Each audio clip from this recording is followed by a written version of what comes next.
ಓದೋಕೆ ಜರ್ಮನಿಗೆ ಶಿಫ್ಟ್ ಆದ ಯುಎಸ್ ಯುವತಿ. ಅಮೆರಿಕದ ಸವಲತ್ತು ಬಿಟ್ಟು ಅಲ್ಲಿಗೆ ಹೋಗಿದ್ಯಾಕೆ?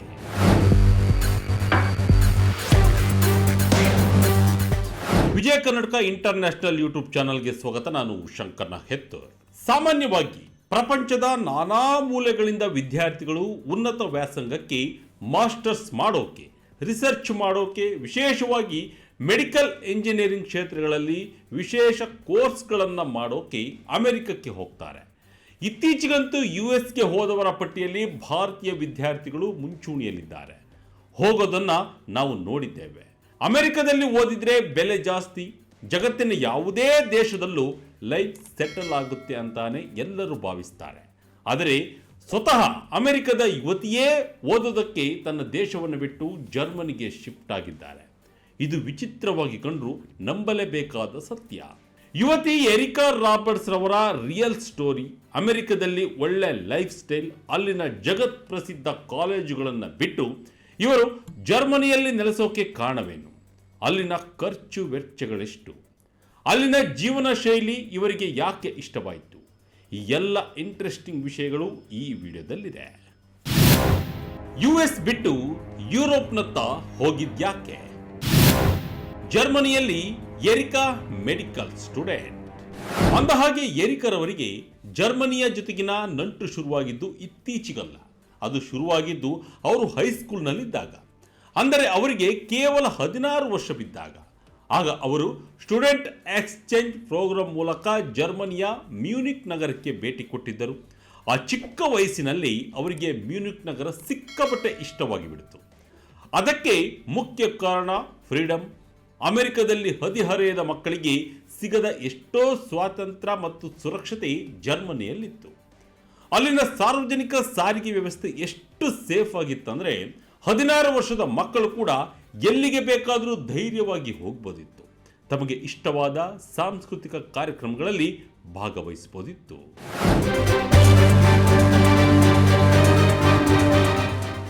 ಎರಿಕಾ ಹೇಳ್ತಾರೆ, ನಾವು ಟೀನೇಜರ್ಸ್ ಆಗಿದ್ದಾಗ ಬೇಕರಿಯಲ್ಲಿ ಫ್ರೆಶ್ ಬ್ರೆಡ್ ತಗೊಂಡು ನದಿ ದಡದಲ್ಲಿ ಕೂತು ಪಿಕ್ನಿಕ್ ಮಾಡ್ತಿದ್ವಿ.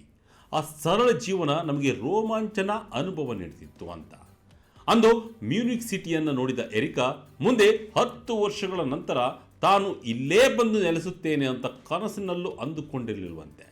2016ರಲ್ಲಿ ಹೈಸ್ಕೂಲ್ ಮುಗಿಸಿದ ಎರಿಕಾ ಕಾಲೇಜು ಸೇರುವ ಮುನ್ನ ಏನಾದರೂ ವಿಭಿನ್ನವಾಗಿ ಮಾಡಬೇಕು ಅನ್ನೋ ಯೋಚನೆ ಮಾಡಿದ್ದರು. ಕಾಂಬೋಡಿಯಾದಂತಹ ಅಭಿವೃದ್ಧಿ ಹೊಂದುತ್ತಿರುವ ದೇಶಗಳಲ್ಲಿ ಸ್ವಯಂ ಸೇವಕಿಯಾಗಿ ಕೆಲಸ ಮಾಡಬೇಕು ಅಂತ ಆಸೆ ಪಟ್ಟರು. ಆದರೆ ಕೇವಲ 18 ವರ್ಷದ ಯಾವುದೇ ವಿಶೇಷ ಕೌಶಲ್ಯವಿಲ್ಲದ ಹುಡುಗಿಗೆ ಅಂತಹ ಅವಕಾಶ ಸಿಗೋದು ಕಷ್ಟ ಅಂತ ಅವರಿಗೆ ಅರ್ಥವಾಯಿತು.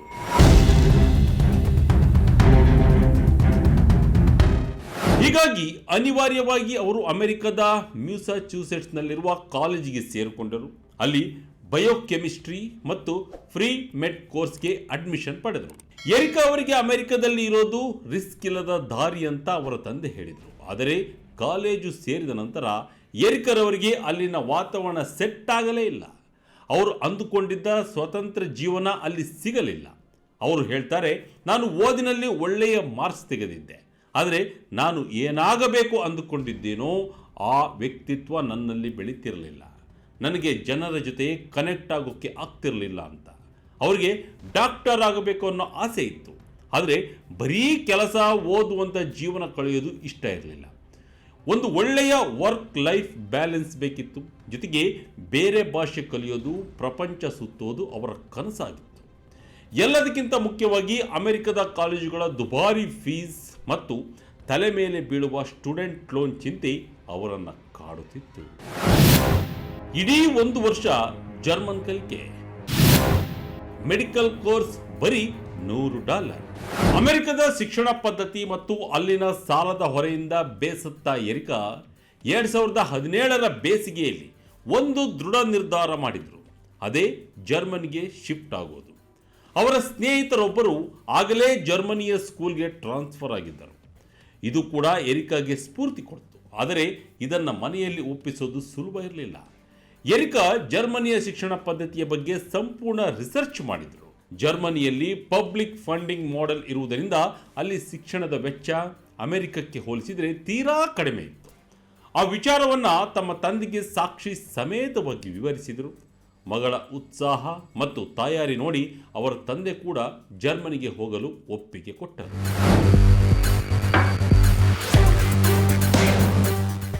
2017ರಲ್ಲಿ ಅಮೆರಿಕ ಬಿಟ್ಟ ಎರಿಕಾ ಜರ್ಮನಿಗೆ ಬಂದು ಮೊದಲು 1 ವರ್ಷ ಪೂರ್ತಿ ಜರ್ಮನ್ ಭಾಷೆಯನ್ನು ಕಲಿತರು.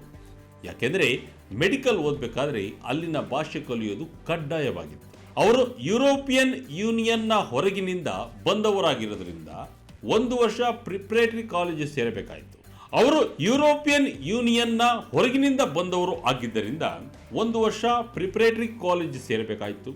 ಅದು ತುಂಬ ಕಷ್ಟದ ಹಾದಿಯಾಗಿತ್ತು.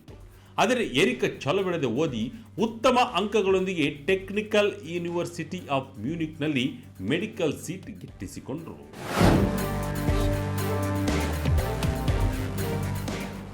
ಆದರೆ ಮುಂದಿನದು ಅಚ್ಚರಿಯ ವಿಷಯ. ಅಮೆರಿಕದಲ್ಲಿ ಮೆಡಿಕಲ್ ಓದಬೇಕಾದ್ರೆ ಕೋಟ್ಯಾಂತರ ರೂಪಾಯಿ ಖರ್ಚಾಗುತ್ತದೆ. ಆದರೆ ಎರಿಕಾಗೆ ಜರ್ಮನಿಯಲ್ಲಿ ತೀರಾ ಕಡಿಮೆ ಫೀಸ್ನಲ್ಲಿ ಕ್ವಾಲಿಟಿ ಎಜುಕೇಷನ್ ಸಿಕ್ತು. ಒಂದು ಇಡೀ ಸೆಮಿಸ್ಟರ್ಗೆ ಕಟ್ಟಬೇಕಾದ ಶುಲ್ಕ ಕೇವಲ $100. ಅಂದರೆ ಭಾರತೀಯ ರೂಪಾಯಿಗಳಲ್ಲಿ ಲೆಕ್ಕ ಹಾಕಿದರೆ ಒಂದು ಸೆಮಿಸ್ಟರ್ಗೆ ಕೇವಲ 9,000 ರೂಪಾಯಿಗಳು ಮಾತ್ರ. ಇದು ಅಲ್ಲಿನ ಸ್ಟೂಡೆಂಟ್ ಯೂನಿಯನ್ ಮತ್ತು ಅಡ್ಮಿನಿಸ್ಟ್ರೇಟಿವ್ ಫೀಸ್ ಅಷ್ಟೇ. ಟ್ಯೂಷನ್ ಫೀಸ್ ಬಹುತೇಕ ಫ್ರೀ. ಈಗ ಎರಿಕಾ ತಮ್ಮ ವೈದ್ಯಕೀಯ ಶಿಕ್ಷಣದ ಕೊನೆಯ ಹಂತದಲ್ಲಿದ್ದಾರೆ. ಒಂದೆಡೆ ಬೋರ್ಡ್ ಎಕ್ಸಾಮ್ಗಳಿಗೆ ಓದುತ್ತಾ ಇನ್ನೊಂದೆಡೆ ತಮ್ಮ ಡಾಕ್ಟರಲ್ ಥೀಸಿಸ್ ರಿಸರ್ಚ್ ಮಾಡುತ್ತಿದ್ದಾರೆ. 19ನೇ ವಯಸ್ಸಿನಲ್ಲಿ ಅಟ್ಲಾಂಟಿಕ್ ಸಾಗರ ದಾಟಿ ಜರ್ಮನಿಗೆ ಬಂದ ನಿರ್ಧಾರ ಸಂಪೂರ್ಣ ಸರಿಯಾಗಿತ್ತು ಅನ್ನೋದು ಅವರ ನಂಬಿಕೆ. ಹೊಸ ಸಂಸ್ಕೃತಿ, ಹೊಸ ಭಾಷೆ ಮತ್ತು ಸಾಲದ ಹೊರೆ ಇಲ್ಲದ ಶಿಕ್ಷಣ ಇವೆಲ್ಲವೂ ಎರಿಕಾರವರ ಜೀವನವನ್ನೇ ಬದಲಿಸಿದೆ. ಎರಿಕಾ ಈಗಾಗಲೇ ಅಮೆರಿಕದ 3 ಮೆಡಿಕಲ್ ಲೈಸೆನ್ಸಿಂಗ್ ಪರೀಕ್ಷೆಗಳಲ್ಲಿ ಒಂದನ್ನು ಪಾಸ್ ಮಾಡಿದ್ದಾರೆ. ಮುಂದೆ ಅಮೆರಿಕದಲ್ಲಿ ಡಾಕ್ಟರ್ ಆಗಿ ಪ್ರಾಕ್ಟೀಸ್ ಮಾಡಬೇಕಾದ್ರೆ ಅವರು US-ನಲ್ಲಿ ರೆಸಿಡೆನ್ಸಿ ಮುಗಿಸಬೇಕಾಗುತ್ತದೆ.